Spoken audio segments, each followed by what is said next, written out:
Yes, क्या कहेंगे कलीम कुरैशी साहब? फिरोज एमआईएम का जो नगर सेवक है वो हाथ टूटा है बोल के ऐसा लेके घूम रहा है। अस्सलाम वालेकुम। देखो, फिरोज जो है, फिरोज की मैंने पूरी रिपोर्ट मंगा लिया, उसका कोई हाथ फ्रैक्चर नहीं है। अगर उसका हाथ कभी टूटा है तो आज के आज मैं उसको पूरा पाठुंबा दे दूंगा, इतना मैं ये बोलता तुम आपको। उसका हाथ का जो तुम है खुद उसका मेडिकल कराओ, ये सब झूठ बात है। वो जबरदस्ती पब्लिक को भवनिक कर रहा है और बताने की कोशिश कर रहा है कि मैंने उसके ऊपर हमला किया। मैंने कोई हमला नहीं किया, कोई कैमरे में नहीं, कुछ नहीं, मैं था ही नहीं वहां पे इसके ऊपर। और ये मेरे को बदनाम करने की कोशिश कर रहा है पूरी। ये हाथ टूटा है नहीं है बोल के कैसा पता चला? मेडिकल रिपोर्ट है, आप भी घाटी से ला सकते हैं उसका नाम बोल के।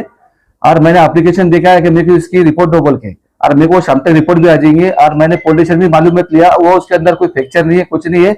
सिर्फ पब्लिक को बताने के लिए वो बता रहा है कि मैंने उसके ऊपर हमला किया, ऐसा कुछ हुआ नहीं। ये सब जो है इम्तियाज जलील साहब ने उसको पूरा पूरा ऐसा बताया कि तो ऐसा ऐसा स्टेटमेंट दे।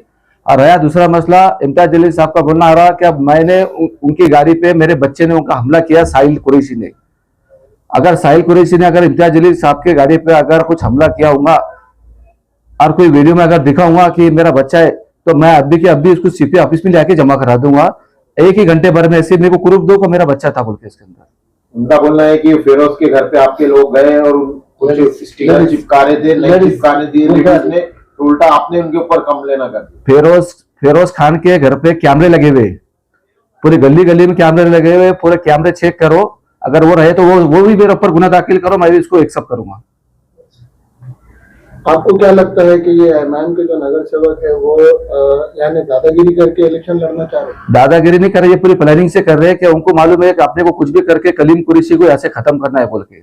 और उनको ये पता है कि कलीम कुरैशी पूरे यंग ग्रुप को, उनको जो मैं सपोर्ट करता हूँ ना पॉलिटिशियन में, दुख सुख में, इसलिए मेरे पीछे इतनी पब्लिक है। हार का डर है उनको ये मालूम है कि कलीम कुरैशी दोनों के दोनों पहले निकालेंगे, क्योंकि वार के अंदर मेरा जो है ना काम बोलता है, यंग ग्रुप जो भी आते हैं मैं कभी इनको इनकार नहीं करता। मैं हर दुख सुख के टाइम पे कभी भी खड़े रहता है, ये सबको पता है बोल के इतना मेरे साथ में माफ इतना आज। प्रभाग नंबर 14 से आपकी एक सीट ऐसा बताया जा रहा है कि बिन विरोध जीत कर आई, चुन कर आई। बिन विरोध हो गई थी, इम्तियाज जलील साहब ने कुछ तो भी कार्य करे, फिर उसके अंदर कुछ तो भी मसला हुआ। इंशाल्लाह वो भी बिन विरोध जैसी से वन साइड से कोई बात नहीं, निकल जाएंगे अल्हम्दुलिल्लाह, पूरा पैनल निकल जाएंगे। क्या साहब आपको ऐसा लगता है कि एमआईएम जो तो आपको कहीं रोकने की कोशिश कर रही है, आपका जो स्पीड बढ़ रही थी? इम्तियाज जलील साहब को ये शोभा नहीं देता कि मैं धरने दूंगा, मोर्चा लिखवा लूंगा। अरे मैं तो मामूली सी आदमी, आप तो खासदार है, आमदार है, और आप मेरे बारे में ऐसा सोच रहे, आप मतलब खुद मेरा प्रचार कर ले रहे। आपको मेरे से इतना डर क्या लग रहा? मार्केट में आ जाओ, इलेक्शन है, इलेक्शन की ऐसी लड़ेंगे।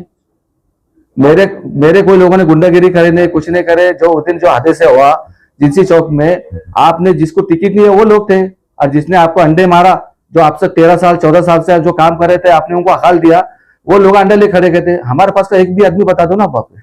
आपको बार बार कहा जा रहा है कि 2 नंबर के धंधे कर रहे हैं, राशन नोट चोर और गुटखा चोर, गुटके के कारोबार। मेरे ऊपर अगर गुटके की एक भी एनसी होंगी तो मैं अब भी राजीनामा दे दूंगा, विड्रॉल कर दूंगा। गुटके की एक भी एनसी होंगी मेरे पास, और राशन का भी बता दो, एक भी राशन का मेरे पे गुना होगा अभी भी, क्या मेरे पास कहीं रेट होंगी कि गोदाम पे होगा, मेरा राशन से भी कोई संबंध नहीं, गुटके से नहीं। एक एनसी बता दो मेरे खिलाफ में तो मैं सब एक्सेप्ट कर लूंगा। मैं अभी के अभी राजीनामा दे दूंगा, मैं विड्रॉल दूंगा, फिरोज के फेवर में हो जाऊंगा। एमआईएम के जो यहाँ की कालाबाजारी करने वाले यहीं के लोग हैं।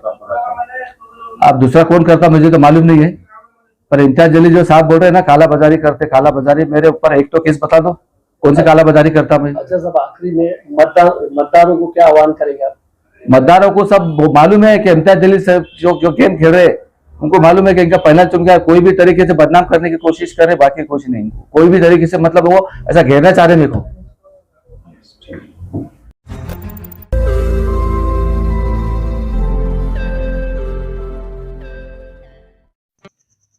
रोज नई खबरों को देखने के लिए हमारे औरंगाबाद समाचार चैनल को सब्सक्राइब कीजिए और नोटिफिकेशन पाने के लिए हमारे बेल आइकन को दबाइए, ताकि हर खबर की नोटिफिकेशन आपको मिलती रहे।